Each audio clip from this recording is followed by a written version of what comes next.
جامعی کی طرح نماز پڑھوں کہ اس مولوی کی طرح نماز پڑھوں کہ اس پیر کی طرح نماز پڑھوں کہ اس بزرگ کی طرح نماز پڑھوں؟ ارے عرش والے نے تو محمد رسول اللہ صلی اللہ علیہ وسلم کی زندگی کا وہ کام کہ آپ پیشاب کیسے کرتے تھے، آپ لیٹرین کیسے کرتے تھے، استنجا کرتے تھے تو کیا کرتے تھے، اور فراغت حاصل کر کے جب آتے تھے تو کیا پڑھتے تھے، اٹھنا اور بیٹھنا ہی نہیں، آپ کے پیشاب اور پائخانہ کرنے کے طریقے تک کو آئیڈیل اور ماڈل بنا دیا ہے۔ جس نبی کی زندگی کا پیشاب اور پائخانہ کرنے تک ہماری زندگی کا آئیڈیل اور ماڈل ہو، کیا اس نبی کا نماز، اس نبی کا روزہ ہمارے لیے ماڈل نہیں ہوگا؟ نماز ہم ویسے پڑھیں گے جیسے پیر پڑھتا ہے، نماز ویسے پڑھیں گے جیسے امام پڑھتا ہے، نماز ویسے پڑھیں گے جیسے فلاں پڑھتا ہے۔ میرے بھائیوں، جس نبی کی زندگی کا پیشاب و پائخانہ کرنے کا طریقہ تک ہمارے لیے آئیڈیل ہو اور اس طریقے پر اپنی ضرورت کو پورا کرنا سنت ہو، وہی نبی کی شخصیت اور وہی نبی کی ذات ایسی ہے کہ جس کی نماز بھی ہمارے لیے آئیڈیل ہونا چاہیے، اس کا روزہ بھی ہمارے لیے آئیڈیل ہونا چاہیے، اس کا حج اور اس کی زکات بھی ہمارے لیے آئیڈیل ہونا چاہیے، اس لیے اس کا شادی اور بیاہ بھی ہمارے لیے آئیڈیل اور نمونہ اور ماڈل ہونا چاہیے۔ میرے بھائیوں، لڑنے کی بات ہی نہیں ہے، لڑنے کا کوئی موقع ہی نہیں ہے۔ وَإِذْ أَخَذَ اللَّهُ مِيثَاقَ النَّبِيِّينَ لَمَا آتَيْتُكُم مِّن كِتَابٍ وَحِكْمَةٍ ثُمَّ جَاءَكُمْ رَسُولٌ مُّصَدِّقٌ لِّمَا مَعَكُمْ لَتُؤْمِنُنَّ بِهِ وَلَتَنصُرُنَّهُ۔ قرآن کی اس آیت پر ذرا غور کیجیے۔ دنیا میں جتنے بھی نبیوں کو اللہ تبارک و تعالیٰ نے بھیجا، جتنے بھی پیغمبر اس دنیا میں آئے، اللہ رب العالمین نے ہر پیغمبر سے، ہر نبی سے ایک عہد لے لیا، پیغام ایک اقرار لے لیا۔ اے نبی، اے پیغمبروں، اے نبیوں، جا تو رہے ہو دنیا میں، جاؤ جاؤ، اس دنیا میں جا رہے ہو، جاؤ۔ ثم جاءکم رسول مصدق لما معکم، پھر اگر تمہاری زندگی میں محمد الرسول اللہ آ جائے، تمہاری زندگی میں آخری پیغمبر محمد الرسول اللہ صلی اللہ علیہ وسلم آ جائے، تو تم کیا کرو گے؟ تمہاری ذمہ داری کیا ہوگی؟ جاؤ، ہم نے تمہیں نبوت دے کر بھیجا ہے، جاؤ، ہم نے تمہیں پیغمبر بنا کر بھیجا ہے، تم اپنے مشن کو پورا کرو۔ لیکن اگر تمہاری زندگی میں رسول آ جائیں، وہ پیغمبر آ جائیں جو تمہاری باتوں کی تصدیق کرے، جو تمہارے ساتھ ہے اس کی تصدیق کرے، محمد الرسول اللہ آخری نبی اگر تمہاری زندگی میں آ جائے، تو تمہاری ذمہ داری یہ ہے، اللہ نے پھر خود ہی اعلان کر دیا اور بتا دیا، لَتُؤْمِنُنَّ بِهِ، آئے پیغمبروں، آئے نبیوں، تم سب کی نبوت ختم ہو جائے گی اور تم سب کو بھی اس رسول کے اوپر ایمان لانا ہوگا۔ لَتُؤْمِنُنَّ بِهِ، مقام اور مرتبہ اور حیثیت دیکھیے، لَتُؤْمِنُنَّ بِهِ، تمہاری نبوت ختم ہو جائے گی، کالعدم قرار دے دی جائے گی، اور تم سب کو اس نبی کے اوپر ایمان لانا ہوگا، اور ایمان ہی نہیں لانا ہے، وَلَتَنصُرُنَّهُ، وہ جو مشن، جو پیغام، جو دعوت لے کر جائے گا، اس کے مشن میں، اس کے کام میں تمہیں اس کی مدد بھی کرنا پڑے گی۔ اندازہ لگایا؟ اے نبی کون کہتا ہے کہ آپ کے انتقال کے بعد آپ کا نام و نشان مٹ جائے گا؟ محمد الرسول اللہ اگر کسی نبی کی زندگی میں آ جائے، کسی پیغمبر کی زندگی میں آ جائے، تو اس پیغمبر کی نبوت کالعدم، اس پیغمبر کی نبوت ختم، اس نبی کو بھی محمد رسول اللہ پر ایمان لانا پڑ جائے۔ غور کرو کیا مقام ہے، کیا مرتبہ ہے، اور صرف ایمان ہی نہیں، اس کو بھی محمد رسول اللہ صلی اللہ علیہ وسلم کے مشن میں، آپ کی دعوت میں، آپ کے کام میں آپ کی مدد بھی کرنا پڑے گی۔ ارے محمد الرسول اللہ صلی اللہ علیہ وسلم جس نبی کی زندگی میں آ جائیں، نبی کے آنے کے بعد جب اس نبی کی نہیں چل سکتی ہے، نبی کے آنے کے بعد اس نبی پر اتری ہوئی کتاب جو اللہ کی طرف سے اتری ہے، جب وہ کتاب کی نہیں چل سکتی ہے، جب وہ کالعدم ہے، تو محمد الرسول اللہ کے آ جانے کے بعد پھر جرجیس کی کیسے چل سکتی ہے، عبد الوہاب جامعی کی کیسے چل سکتی ہے، ابو حنیفہ اور امام شافعی کی کیسے چل سکتی ہے، امام مالک اور احمد بن حنبل کی کیسے چل سکتی ہے؟ میرے بھائیوں، سارے بزرگوں کا ادب، سارے بزرگوں کا احترام اپنی جگہ پر ہے۔ اللہ کی قسم سب نیک تھے، بزرگ تھے، علم کے سمندر تھے، ان سب کی عزت اور قدر ہمیں کرنی چاہیے۔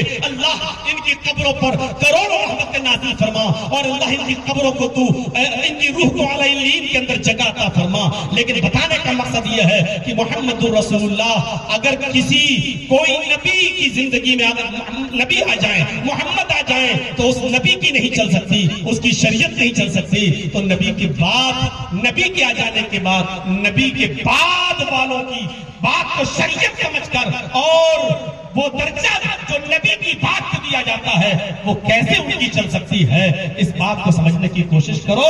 تو آئے نبی کون کہتا ہے کہ آپ کے انتقال کے بعد آپ کا نام و نشان مٹ جائے گا؟ اِنَّا أَعْطَيْنَاكَ الْكَوْثَرَ، ہم نے آپ کو خیر کثیر سے نوازا ہے، ہم نے آپ کو بہت سی خوبیاں اور بہت سی بھلائیوں سے نوازا ہے۔ ان میں سے ایک بھلائی یہ بھی ہے کہ ہم نے آپ کی زندگی کو آئیڈیل اور نمونہ بنا دیا ہے دنیا والوں کے لیے، اور جب تک یہ دنیا قائم رہے گی لوگ آپ کی سنتوں پر عمل کرتے رہیں گے، اور جب تک سنتوں پر عمل ہوتا رہے گا آپ کا نام بھی باقی رہے گا۔ میرے پیارے ساتھیوں، اندازہ لگائیے، غور کیجیے، کسی نبی کو معراج کی دولت نصیب ہوئی ہے؟ دنیا میں بہت سے پیغمبر آئے ہیں، بہت سے نبی آئے ہیں دنیا میں، لیکن اللہ تعالیٰ نے کسی کو معراج کی دولت سے مالا مال نہیں کیا۔ لیکن نبی اکرم کو معراج ہوئی، اور بیت المقدس تک کا سفر کا تذکرہ تو اللہ نے قرآن میں کر دیا۔ سبحان الذی اسری بعبدہ لیلا من المسجد الحرام الی المسجد الاقصی، بابرکت ہے وہ ذات جو لے گئی اپنے بندے کو، جو لے گیا اپنے حبیب کو، کہاں؟ مسجد حرام سے بیت المقدس تک، مسجد حرام سے بیت المقدس تک۔ وہاں آپ نے سارے پیغمبروں کو اپنے پیچھے نماز پڑھائی، اس کے بعد پھر وہاں سے آپ کا سفر شروع ہوا اور معراج ہوئی۔ ایک ہی رات میں جنت دیکھی، جہنم دیکھی، اور اس طرف ہم نہیں جانا چاہتے، وہ تھوڑا تفصیل طلب معاملہ ہے۔ میرے بھائیوں، واپس بھی آ گئے۔ یہاں بہت سے لوگ کہتے ہیں کہ واہ صاحب اپنے جیسا انسان بھی مانتے ہو محمد رسول اللہ صلی اللہ علیہ وسلم کو، اور کہتے ہو کہ ایک ہی رات میں واپس آ بھی گئے، جنت بھی دیکھ لی، جہنم بھی دیکھ لی، اور واپس بھی آ گئے، بیت المقدس بھی ہو آئے۔ اگر آپ کی طرح انسان تھے تو پھر تم جا کر دکھاؤ، ایک ہی رات میں بیت المقدس سے واپس آ کر دکھاؤ۔ اور جب تم نہیں جا سکتے ہو اور واپس نہیں آ سکتے ہو، جنت اور جہنم کا معائنہ نہیں کر سکتے ہو، تو پھر اپنے جیسا انسان کیوں مانتے ہو؟ میرے بھائیوں، بہت بڑا دھوکہ دینے کی کوشش کی جاتی ہے کہ محمد رسول اللہ گئے، نہیں، محمد رسول اللہ نہیں گئے، اللہ لے گیا۔ دونوں میں فرق ہے۔ قرآن نے یہ نہیں کہا کہ رسول اللہ گئے، اللہ نے کہا اسرا بعبدہ، بابرکت ہے وہ ذات جو لے گئی اپنے بندے کو، اسرا بعبدہ۔ نبی نہیں گئے، اللہ لے گیا، اللہ لے گیا۔ کیسے لے گیا؟ یہ سوال اللہ کے بارے میں نہیں کیا جا سکتا ہے۔ کافر ہو جاؤ گے اگر اللہ کے بارے میں یہ سوال کہو گے کہ کیسے لے گیا۔ اللہ اس فہم و گمان سے پاک ہے، اللہ کی ذات، کہ اس کے بارے میں یہ کہا جائے کہ وہ کیسے لے گیا۔ اس کے بارے میں بس ایک ہی عقیدہ رہنا ہے، ان اللہ علی کل شیء قدیر، وہ ہر چیز پر قادر ہے، کوئی چیز اس کے دست قدرت سے باہر نہیں ہے۔ اس کے بارے میں یہ سوچنا بھی کفر ہے کہ وہ کیسے لے گیا۔ لے گیا۔ اللہ کے نبی صلی اللہ علیہ وسلم فرماتے ہیں کہ جب مجھے معراج، جب میں براق پر بیٹھا تو جہاں تک میری نظر جاتی تھی وہاں تک اس کا پہلا قدم ہوتا تھا۔ میرے بھائیوں، پھر وہ ہم دوسری طرف چلے جائیں گے۔ میں کہنا یہ چاہ رہا تھا کہ معراج کی دولت سے آپ کو مالا مال کیا گیا، بلایا، آپ نے جنت کا دیدار بھی کیا اور جہنم کا معائنہ بھی کیا، لیکن ایسے موقع پر اگر کوئی شخص یہ کہے کہ محمد رسول اللہ صلی اللہ علیہ وسلم نے اللہ کو دیکھا ہے تو وہ ظلم کرتا ہے، وہ زیادتی کرتا ہے جناب محمد رسول اللہ صلی اللہ علیہ وسلم کے اوپر۔ میرے بھائیوں، حضرت عائشہ صدیقہ فرماتی ہے، بخاری شریف کی روایت ہے کہ اگر کوئی شخص یہ کہے کہ نبی اکرم صلی اللہ علیہ وسلم کو علم غیب تھا تو وہ جھوٹا ہے، اور کوئی شخص یہ کہے کہ اللہ کے نبی نے اللہ کو دیکھا تو وہ بھی جھوٹا ہے۔ حضرت عائشہ فرما رہی ہیں کہ اگر کوئی یہ کہے کہ اللہ کے رسول نے اللہ کو دیکھا ہے تو وہ جھوٹا ہے، اللہ کے رسول نے اللہ کو نہیں دیکھا۔ دنیا کی کوئی آنکھ اللہ کو دیکھ ہی نہیں سکتی ہے، کسی آنکھ میں وہ طاقت ہی نہیں جو اللہ رب العالمین کا دیدار کر سکے۔ تو میرے بھائیوں، لقد کان لکم فی رسول اللہ اسوۃ حسنہ، آپ کی زندگی آئیڈیل، پھر آپ کی رسالت آئیڈیل،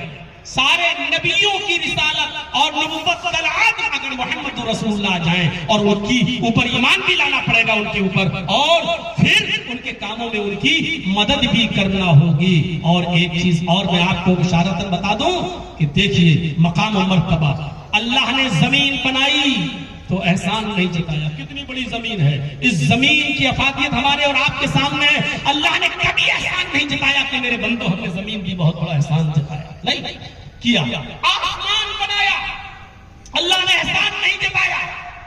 9.5 کروڑ میل کی دوری پر تقریباً اس سورج کو معلق کر دیا، لٹکا دیا میرے بھائیوں، لیکن کبھی اللہ نے احسان نہیں جتایا کہ میرے بندو ہم نے تمہیں سورج کی روشنی دی ہے، یہ ہمارا بہت بڑا احسان ہے۔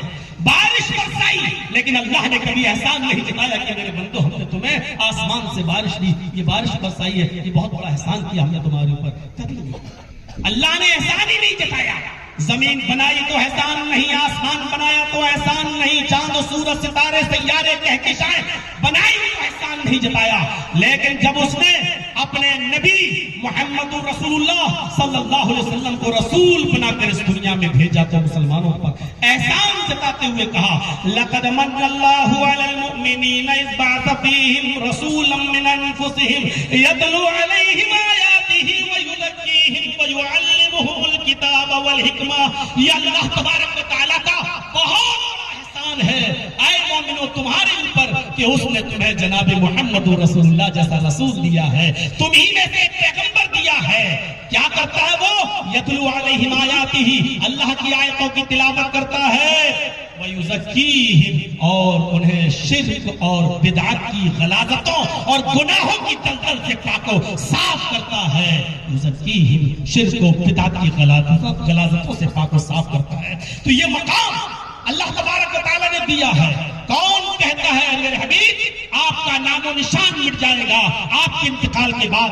یہ کافرین مکہ، یہ ابو لہب، یہ عاص بن وائل، یہ چیخ رہے ہیں کہ انتظار کرو محمد رسول اللہ کے مرنے کا۔ محمد مرے کہ ان کا نام بھی مٹ جائے گا، محمد کا انتقال ہوگا تو محمد مقتول نسل ہو جائیں گے، دم بریدہ ہو جائیں گے، ابتر ہو جائیں گے، ان کے دین کو اور ان کو کوئی نام لینے والا نہیں ہوگا۔ اس موقع پر جو قرآن کی آیت نازل ہوئی نا، اِنَّا أَعْطَيْنَاكَ الْكَوْثَرَ فَصَلِّ لِرَبِّكَ وَانْحَرْ إِنَّ شَانِئَكَ هُوَ الْأَبْتَرُ۔ کون کہتا ہے ہم نے تو آپ کے مقام و مرتبے کو اتنا بلند کر دیا ہے، اتنا اونچا۔ معراج کی دولت ہوئی، وہ ایک دولت، اور آپ کی رسالت کو عام تمام لوگوں کے لیے، وہ حدیث آپ نے پڑھی ہوگی اور علماء سے سنی ہوگی کہ اللہ کے نبی صلی اللہ علیہ وسلم فرماتے ہیں کہ مجھے 5 چیزیں ایسی دی گئی جو مجھ سے پہلے کسی اور نبی کو نہیں دی گئی۔ اعطیت خمسا لم یعطہن لأحد قبلی، مجھے 5 چیزیں ایسی دی گئی جو مجھ سے پہلے کسی اور نبی کو نہیں دی گئی۔ ان میں پہلی چیز تو مجھے یہ دی گئی کہ کان کل نبی یبعث الی قومہ، کہ مجھ سے پہلے جتنے بھی نبی آئے وہ نبی اپنی قوم کے لیے آیا، اپنے قبیلے کے لیے نہیں، اپنے صرف ایک خاص قوم و قبیلے کے لیے آیا۔ اور اللہ نے مجھے بعثت الی عامۃ الناس، اور اللہ نے مجھے ساری کائنات کے لیے بنا کر بھیجا ہے، ساری انسانیت کے لیے رسول بنا کر بھیجا ہے، الی عامۃ الناس، سب کے لیے مجھے نبی بنا کر بھیجا ہے۔ تو یہ ایک خصوصیت، کون کہتا ہے کہ آپ کے انتقال کے بعد آپ کا نام و نشان مٹ جائے گا؟ آپ کی رسالت کو ہم نے عام کیا ہے۔ جب تک ایران، عراق اور دنیا کے کونے کونے کے چھوٹے سے چھوٹے اور بڑے سے بڑے بادشاہ بھی آپ کی رسالت کو تسلیم نہ کر لیں، وہ ہمارے حقیقی بندے نہیں ہو سکتے ہیں۔ ہم ان کے ایمان کو تسلیم نہیں کر سکتے جب تک کہ وہ آپ کو تسلیم نہ کر لیں۔ میرے بھائیوں غور کرو، دوسری چیز بتائی، احلت لی الغنائم، میرے لیے مال غنیمت کو حلال کر دیا گیا۔ نبی اکرم سے پہلے جتنے بھی انبیاء کرام اس دنیا میں آئے اور وہ جنگیں لڑتے تھے، اور جو مال کافروں کی طرف سے لوٹا جاتا تھا، جو ان کو حاصل ہوتا تھا، وہ ان کے لیے حلال نہیں تھا۔ اللہ کے نبی فرماتے ہیں وَأُحِلَّتْ لِيَ الْغَنَائِمُ، ہمارے لیے مال غنیمت کو حلال کر دیا گیا۔ یہ خصوصیت بھی اللہ تبارک و تعالیٰ کی طرف سے مجھے ملی ہے۔ تیسری خصوصیت ہم کو یہ ملی ہے وَجُعِلَتْ لِيَ الْأَرْضُ طَهُورًا وَمَسْجِدًا، ہمارے لیے ساری روئے زمین پاک بنا دی گئی، پاک کر دی گئی ہے اور مسجد بنا دی گئی ہے۔ فَأَيُّمَا رَجُلٍ أَدْرَكَتْهُ الصَّلَاةُ صَلَّى حَيْثُ كَانَ، پس جس مسلمان کے لیے، مجھ پر ایمان لانے والے جس آدمی کے لیے نماز کا جہاں وقت ہو جائے، وہ جہاں اور زمین کے جس حصے میں بھی ہو وہاں وہ نماز پڑھ سکتا ہے۔ مجھ سے پہلے جتنے بھی نبی آئے ان کے لیے ساری روئے زمین پاک نہیں کی گئی تھی، اور وہ صرف اپنے معبد میں مسجدوں ہی میں نماز پڑھ سکتے تھے، زمین کے کسی حصے میں نہیں۔ ہمارے لیے پوری روئے زمین پاک کر دی گئی ہے اور پاک بنا دی گئی ہے، اور مسجد بھی بنا دی گئی ہے۔ اور چوتھی چیز جو ہمیں ملی ہے جو کسی اور نبی کو نہیں ملی، وہ یہ ہے نصرت بالرعب مسیرۃ شہر، ایک مہینے کی مسافت کی دوری پر دشمن ہوتا ہے اور میرا رعب و دبدبہ اس کو وہاں تک، وہ میرے رعب و دبدبے سے ڈر جاتا ہے۔ اللہ نے رعب کے ذریعے میری مدد کی ہے۔ ایک مہینے کی مسافت، ایک آدمی ایک اونٹ پر بیٹھ کر سفر کرے، اور ریگستانی علاقے میں جب اونٹ چلے، ریگستانی علاقے میں جب اونٹ سوار ہو تو ریگستان میں کتنی تیزی کے ساتھ چلتا ہے، تو فرمایا میرے بھائیوں کہ اس کو ایک مہینہ جہاں تک پہنچنے میں لگے گا، ایک مہینے میں جہاں پہنچے، اتنی دوری پر اگر کوئی شخص ہوتا ہے تو میرا رعب و دبدبے سے وہ وہیں ڈر جاتا ہے، میرا رعب و دبدبہ وہاں وہ ہوتا ہے۔ تو میرے بھائیوں اب 8 بج بھی گئے ہیں، بس آخری چیز اور ہے یہ، اور لاسٹ چیز جو بتائی ہے وہ یہ ہے کہ اعطیت الشفاعہ، اور مجھے شفاعت دی گئی ہے، شفاعت سے نوازا گیا ہے، قیامت کے دن میں شفاعت کروں گا۔ تو الغرض کہنے کا مقصد یہ ہے کہ اللہ تعالیٰ نے بہت سی خصوصیات سے نوازا ہے، اس لیے آئے میرے حبیب نماز پڑھتے رہیے اور قربانی کرتے رہیے، آپ کا دشمن ہی انشاءاللہ مقتول نسل ہوگا، آپ کا دشمن ہی بے نام و نشان ہوگا۔ یہ چند خصوصیات تھی جو جناب محمد رسول اللہ کی میں نے مختصر سے وقت میں آپ کے سامنے رکھی ہے۔ اللہ تعالیٰ سے دعا ہے کہ الہ العالمین ہماری خطاؤں کو معاف فرمائے، اور جب تک زندہ رکھے اسلام پر زندہ رکھے، اور جب ہمارا خاتمہ ہو تو ایمان پر خاتمہ فرمائے۔ وما علینا الا البلاغ المبین، وآخر دعوانا ان الحمد للہ رب العالمین۔ السلام علیکم ورحمۃ اللہ وبرکاتہ۔